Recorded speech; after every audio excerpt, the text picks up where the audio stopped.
रात अपने सियाह पंख फैलाए पूरे शहर ए बगदाद पर छा चुकी थी। आसमान पर बादलों के टुकड़े चांद को ढकने की कोशिश कर रहे थे और ठंडी हवा किसी अनकही दास्तान को फुसफुसा रही थी।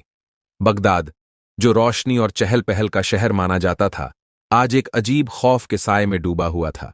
गलियों में खामोशी थी, सिपाही चौकन्ने खड़े थे और हर किसी की आंखों में अजनबी का डर साफ झलक रहा था। यह डर यूं ही नहीं था। चंद रोज पहले सुल्तान हारून अर रशीद के महल में एक खुफिया पैगाम पहुंचा था। एक बहुरूपिया तुम्हारे शहर में दाखिल हो चुका है। वह कोई मामूली ठग नहीं, बल्कि ऐसा चालाक आदमी है जो जब चाहे किसी की भी शक्ल इख्तियार कर सकता है। वह सुल्तान के लिए भी खतरा साबित हो सकता है। महल के अंदर इस खबर ने एक हलचल मचा दी थी। सुल्तान हारून अर रशीद, जो अपनी इंसाफ पसंदी, इबादत गुजारी और हिकमत के लिए मशहूर था, अब इस नए इम्तिहान के लिए तैयार था। इसी खौफ और बेचैनी के माहौल में महल के बड़े दरवाजे पर एक बूढ़े शख्स की दस्तक हुई। वह फटेहाल लिबास में था, उसकी आंखों में एक अजीब सा दर्द था और हाथों में एक लकड़ी की लाठी थी जिस पर वह झुका हुआ था। महल के खादिमों ने जब उससे पूछा कि वह कौन है, तो उसने थकी हुई आवाज में कहा, मैं एक मुसाफिर हूं। मेरी कोई मंजिल नहीं, कोई ठिकाना नहीं। मैं दर दर की खाक छानता फिरता हूं। सुना है कि सुल्तान हारून अर रशीद बड़ा रहमदिल है। क्या वह एक बेघर मुसाफिर को पनाह देगा? खादिम उसकी हालत देखकर थोड़ा नरम पड़ा, मगर वह उसे अंदर नहीं ले जा सकता था। उसने महल के वजीर को खबर दी। वजीर, जो हमेशा से चौकन्ना रहता था, सुल्तान के पास पहुंचा और अर्ज किया, या सुल्तान, महल के दरवाजे पर एक अजनबी मौजूद है जो खुद को मुसाफिर बताता है। उसकी हालत निहायत ही खराब है, मगर उसकी आंखों में अजीब सी चमक है। सुल्तान ने गहरी सोच में डूबकर कहा, उसे अंदर लाया जाए, मगर निगरानी में रखा जाए। अगर वह कोई चालाक बहुरूपिया हुआ तो जल्द ही बेनकाब हो जाएगा। वजीर ने सिर झुकाया और हुक्म की तामील की। अजनबी को एक सजे हुए कमरे में लाया गया, मगर उसके चारों तरफ सिपाहियों की निगरानी थी। जब वह अंदर दाखिल हुआ तो सुल्तान हारून अर रशीद ने उसे गौर से देखा। तुम कौन हो और यहां क्या करने आए हो? सुल्तान ने सख्त लहजे में पूछा। अजनबी ने सर झुकाकर कहा, या सुल्तान, मैं सिर्फ एक मुसाफिर हूं। मेरी कोई मंजिल नहीं, कोई सहारा नहीं। मैं भूखा प्यासा दर बदर भटकता रहा हूं। अगर आपके दर से भी खाली लौटा तो शायद जिंदगी की राहें मुझ पर हमेशा के लिए बंद हो जाएंगी। सुल्तान ने उसकी आंखों में झांका। वहां एक अजीब सा दर्द था, मगर साथ ही कुछ छुपा हुआ भी था। तुम्हारा नाम क्या है? लोग मुझे अबू हमजा के नाम से जानते हैं। सुल्तान ने इशारा किया और उसे रहने के लिए एक कमरा दे दिया गया, मगर उसकी हिफाजत के बहाने उसकी हर हरकत पर नजर रखी जाने लगी। रात के तीसरे पहर, जब महल के हर कोने में खामोशी तारी थी, एक सिपाही दौड़ता हुआ वजीर के पास आया। या वजीर, वह अजनबी जिसे आप लोगों ने पनाह दी है, अजीब हरकतें कर रहा है। वजीर चौंक उठा। क्या मतलब? क्या देखा तुमने? सिपाही ने कहा, मैंने देखा कि वह अपने कमरे में बैठा हुआ शीशे में अपनी शक्ल देख रहा था, मगर अजीब बात यह थी कि उसकी शक्ल धीरे धीरे बदल रही थी। वह कभी किसी बूढ़े आदमी की तरह दिखता, कभी किसी जवान इंसान की तरह। यह कोई साधारण आदमी नहीं है। वजीर यह सुनकर सख्त परेशान हुआ। अगर यह बात सच थी तो यह अजनबी वाकई एक बहुरूपिया था। सुबह का वक्त था। फज्र की अजान की सदा हवा में गूंज रही थी। सुल्तान हारून अर रशीद अपनी इबादत से फारिग होकर दरबार में आया। वजीर ने उससे सारी बात बयान कर दी। सुल्तान ने गहरी सोच में डूबकर कहा, अगर यह सच है तो हमें इसे बेनकाब करने के लिए कोई हिकमत अमल में लानी होगी। सुल्तान ने उसी रात अब्बू हमजा को अपने पास बुलाया। अबू हमजा, मैंने सोचा कि तुम मेरे करीबी रहमदिली से वाकिफ हो चुके हो। अब मैं तुम्हें अपने एक सबसे बड़े राज में शरीक करना चाहता हूं। अबू हमजा थोड़ा झुका और बोला, या सुल्तान, मेरा नसीब कि मैं आपकी खिदमत कर सकूं। सुल्तान ने उसकी आंखों में झांका और कहा, अगर मैं तुमसे कहूं कि मैं सुल्तान नहीं बल्कि असल सुल्तान कहीं और कैद है और मैं सिर्फ उसकी जगह बैठा हूं, तो तुम क्या करोगे? अब्बू हमजा के चेहरे पर एक अजीब सा रंग आया, मगर उसने जल्दी से सिर झुकाया और कहा, या सुल्तान, मैं एक मामूली मुसाफिर हूं। मैं इन बातों को क्या समझूं? मगर सुल्तान ने उसकी आंखों में छुपे हुए खेल को भांप लिया था। रात के दूसरे पहर, जब महल के साए भी खामोश थे, अब्बू हमजा अपने कमरे से निकला। उसने चारों तरफ देखा और धीरे धीरे चलते हुए एक दीवार के पास पहुंचा। उसने एक छोटा सा चाकू निकाला और दीवार में एक कोना उधेड़ दिया। वहां से एक कागज निकला। रात का तीसरा पहर था। महल के अंदर सन्नाटा था, मगर साए अब भी जिंदा थे। सुल्तान हारून अर रशीद की नजरें अब्बू हमजा पर टिकी थीं। वह जान चुका था कि यह कोई मामूली मुसाफिर नहीं, बल्कि एक बहुरूपिया है, जो किसी गहरी चाल के तहत उसके महल में दाखिल हुआ है। मगर सवाल यह था, वह कौन है और उसका मकसद क्या है? अब्बू हमजा के हाथ में जो कागज था, वह किसी पैगाम की तरह लग रहा था। वह दीवार के कोने से निकाले गए उस कागज को खोलकर पढ़ने लगा और उसके चेहरे पर एक अजीब सुकून तैर गया। वह समझ रहा था कि वह अब तक महल में किसी को शक नहीं होने दे सका, मगर वह नहीं जानता था कि सुल्तान खुद उसे एक चाल में फंसा रहा था। सुबह की अजान होते ही सुल्तान ने अपने वजीर को बुलाया और धीरे से कहा, वक्त आ गया है कि हम इस अजनबी को आजमाएं। अगर वह सच में एक बहुरूपिया है तो हमें जल्द ही पता चल जाएगा। वजीर ने सर झुकाया। या सुल्तान, आप जो हुक्म दें मैं उसी पर अमल करूंगा।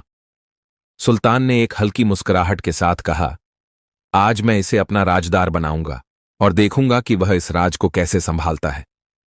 जौहर की नमाज के बाद जब दरबार लगा, सुल्तान ने अबू हमजा को अपने पास बुलाया। अबू हमजा, तुम पर मेरा भरोसा बढ़ता जा रहा है। मैं चाहता हूं कि तुम मेरी एक खास खिदमत करो।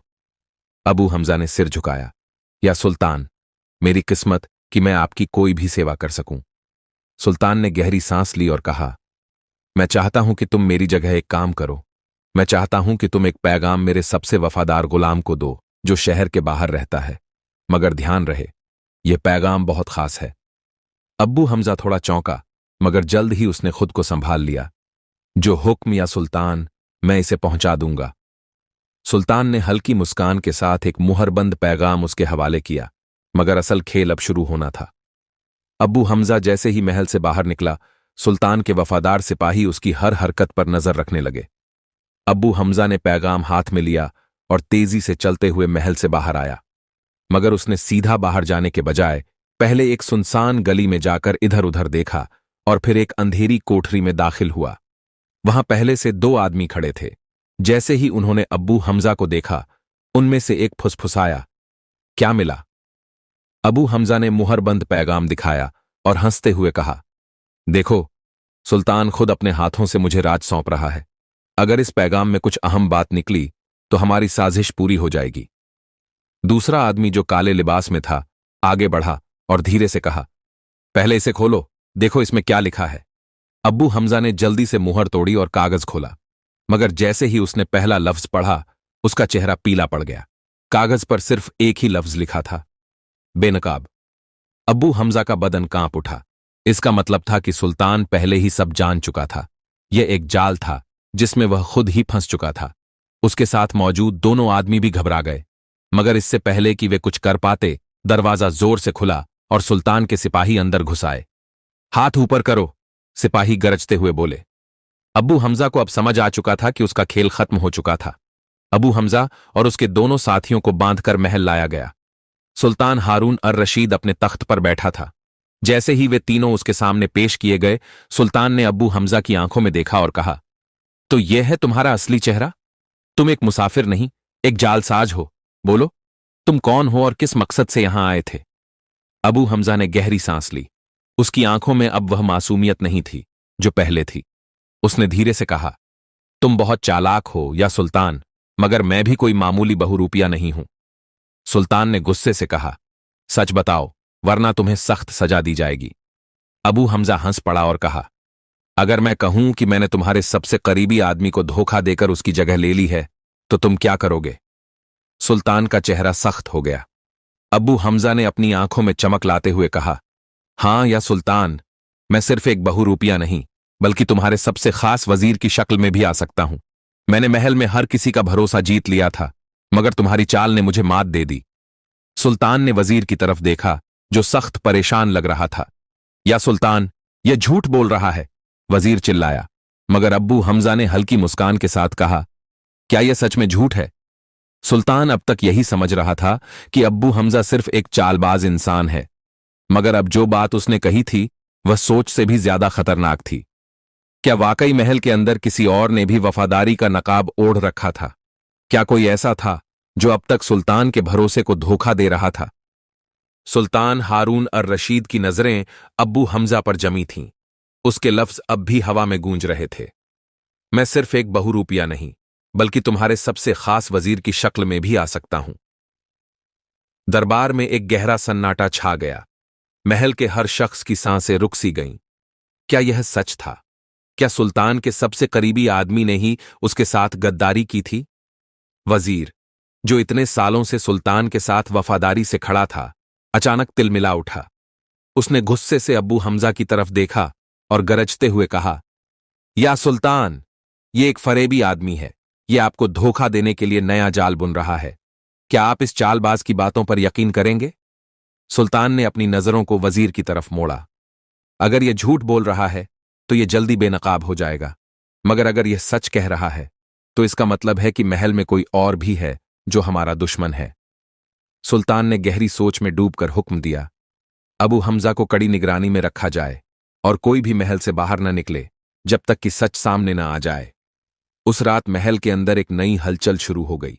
सुल्तान ने अपने सबसे वफादार सिपाही मलिक तैमूर को बुलाया। मलिक, इस मामले की पूरी तहकीकात करनी होगी। हमें यह पता लगाना होगा कि क्या सच में कोई वजीर की जगह ले चुका है या यह सिर्फ अब्बू हमजा की एक और चाल है। मलिक तैमूर ने सिर झुका दिया। या सुल्तान, मैं अपनी जान की कसम खाकर कहता हूं कि मैं इस गद्दारी का पर्दाफाश करूंगा। रात गहरी हो चुकी थी। हर तरफ खामोशी थी, मगर सुल्तान की आंखों में नींद नहीं थी। वह जानता था कि अगर महल में कोई गद्दार है तो वह जल्दी ही कोई हरकत करेगा। इसी बीच मलिक तैमूर चुपके से महल के खास हिस्से की तरफ बढ़ा। वहां एक कमरा था जो आमतौर पर बंद रहता था, मगर आज उसकी खिड़की से हल्की रोशनी छन रही थी। मलिक तैमूर धीरे धीरे आगे बढ़ा और खिड़की से झांका। जो नजारा उसने देखा वह हैरत अंगेज था। वहां दो आदमी बैठे थे। एक तो वजीर था और दूसरा कोई अजनबी। अजनबी धीरे से कह रहा था, वक्त आ गया है कि सुल्तान का खात्मा कर दिया जाए। अगर हमें अपनी हुकूमत कायम करनी है तो अब और इंतजार नहीं कर सकते। वजीर की आवाज आई, मगर सुल्तान अभी तक शक में है। अगर हमें गलती से पकड़ लिया गया तो हमारा अंजाम बहुत बुरा होगा। अजनबी ने हंसते हुए कहा, फिक्र मत करो, अब्बू हमजा अपना काम कर चुका है। सुल्तान अब दुविधा में फंस चुका है। वह यह नहीं समझ पाएगा कि कौन दोस्त है और कौन दुश्मन। मलिक तैमूर के हाथ गुस्से से कांप गए। तो यह सच था, वजीर ही असली गद्दार था। सुबह होते ही मलिक तैमूर सुल्तान के पास पहुंचा और पूरी बात बयान कर दी। सुल्तान के चेहरे पर कोई हैरानी नहीं थी। उसने गहरी आवाज में कहा, मुझे यकीन था कि कोई तो गद्दारी कर रहा है, मगर यह जानकर अफसोस हुआ कि वह मेरा सबसे करीबी आदमी निकला। सुल्तान ने हुक्म दिया, वजीर को दरबार में बुलाया जाए। थोड़ी देर बाद जब वजीर दरबार में पहुंचा तो उसकी आंखों में वही चालाकी थी जो हमेशा थी। वह अब भी सोच रहा था कि उसकी साजिश कामयाब हो रही है। सुल्तान ने एक गहरी नजर वजीर पर डाली और कहा, वजीर, क्या तुम मुझे वफादारी की कसम देकर यह कह सकते हो कि तुमने मुझसे कभी गद्दारी नहीं की?